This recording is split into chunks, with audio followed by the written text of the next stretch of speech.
Bon, les gars, on va parler d'un petit truc. Vous savez, ce Real Madrid 2025, il me fait un peu penser au Real Madrid des années 2000, avec leur ère galactique. Malheureusement, ils n'ont pas gagné de Ligue des Champions dans les années 2000.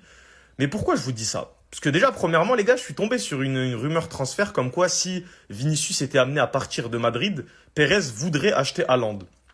Pour moi, Haaland et Mbappé dans la même équipe à Madrid, c'est une incohérence tactique, personnellement. Mais je vais essayer de vous expliquer pourquoi en fait ils font les mêmes erreurs et pourquoi dans une vidéo que j'ai faite où je parlais de Mbappé, je disais que potentiellement il pourrait ne jamais gagner la Ligue des Champions même à Madrid. Ok, je m'explique rapidement. Je vais vous redonner le contexte rapidement de Madrid des années 2000. Avec Zidane, ils vont prendre la Ligue des Champions en 2001 si je me trompe pas. Après ça, Pérez, il va en faire qu'à sa tête. Il va privilégier le marketing au sportif. Donc il va acheter que des stars offensifs. Mais il en a pas besoin en réalité. C'est vraiment juste pour lancer cette ère galactique de j'ai beaucoup de stars dans mon équipe, on va faire quelque chose. Il va ramener de mémoire, si je me trompe pas. Pour vous dire, en 2000 et 2001, il prend Figo et Zidane. Ils vont gagner la Ligue des Champions. Il va ramener R9, Beckham, Robinho. Année après année. Il recrute une star ou deux stars par saison.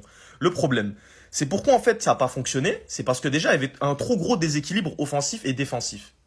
En fait, les stars qu'il achetait, c'était des joueurs qui étaient spectaculaires offensivement, mais il y avait trop de déséquilibre vis-à-vis de la défense. Ça veut dire qu'au même titre que vous voyez à l'heure actuelle avec un Mbappé, qui déséquilibre une équipe, eux, c'était plusieurs joueurs qui déséquilibraient l'équipe. Donc tactiquement, à des moments importants, il y avait trop un gros déséquilibre dans le match.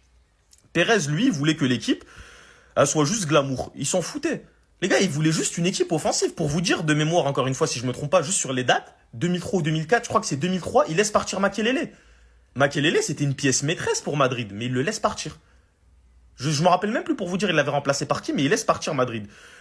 Là, ce qu'il est en train de faire, c'est la même chose que dans les années 2000. Il imposait ses choix. Lui, il privilégiait des joueurs plus marketing que sportifs. Au même titre qu'à l'heure actuelle, ramener un Mbappé. Alors que tu prends la Ligue des Champions sans lui en 2024, on voit bien que dans certains postes, il y a un manque, parce que Kroos va partir. Ça, on le sait en 2024, avant la finale de Ligue des Champions. On sait que Modric, il lui reste plus qu'un an. On sait que défensivement, tu dois déjà refaire la défense, parce que il y a certains joueurs, on va dire, qui sont sur le fil du rasoir. T'as des joueurs comme Carvajal qui sont vieux. Offensivement, Vinicius, Rodrigo, Bellingham, ça le fait. Jouer sans neuf en réalité, ça le fait. Donc ramener un Mbappé, c'est plus une ingérence présidentielle qu'un choix tactique. Parce qu'en réalité, même quand vous regardez en 2022, ils vont prendre la Ligue des Champions, Mbappé n'est pas là. Il y a un manque de collectif. Quand vous regardez dans les années 2000, je parle bien après 2001 quand ils prennent la Ligue des Champions, il y a un manque de collectif. La même chose en 2025. Il y a un manque de collectif clair. Il y a peu de pressing, peu de discipline tactique dans des moments clés. Dans les années 2000, c'était comme ça. Dans l'ère galactique. En 2024, 2025, c'est pareil. Et le problème, c'est que ça a duré, les gars, ça a duré de mémoire, ça a duré après 2002. Dites-vous qu'ils font, on va dire, on commence de 2003. De 2003 à 2014, ils prennent aucune Ligue des Champions. Comptez le nombre de saisons qu'ils ne prennent pas de Ligue des Champions.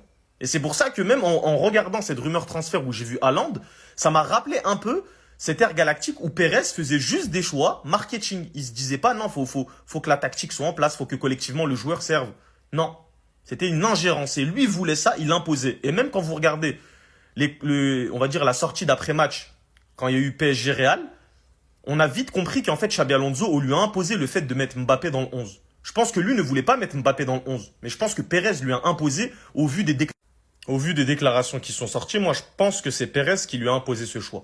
Mais bref, pour vous dire les gars, c'est pour ça que Madrid peut ne pas prendre de Ligue des Champions avant un certain moment.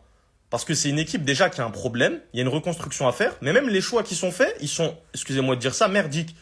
Parce qu'au final, Vinicius, pour vous dire que même dans l'ancien Madrid, dans les années 2000, il y avait beaucoup d'égos. Mais là, les égos, à cause de l'arrivée de Mbappé, commencent à sortir.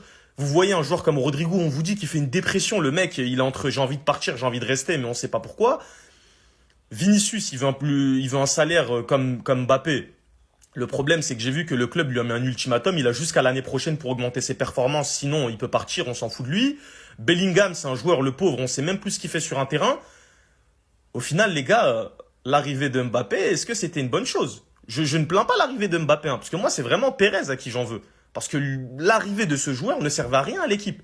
Mais au final, en faisant ce choix-là, malheureusement, j'ai l'impression qu'il retombe dans ses travers de son premier mandat. Parce que son deuxième mandat, à partir de 2010-2009, il a été malin. Tous les joueurs qu'il a achetés, c'était des joueurs qui ont servi collectivement à Mourinho. Et par la suite, ils ont commencé à gagner des Ligues des Champions.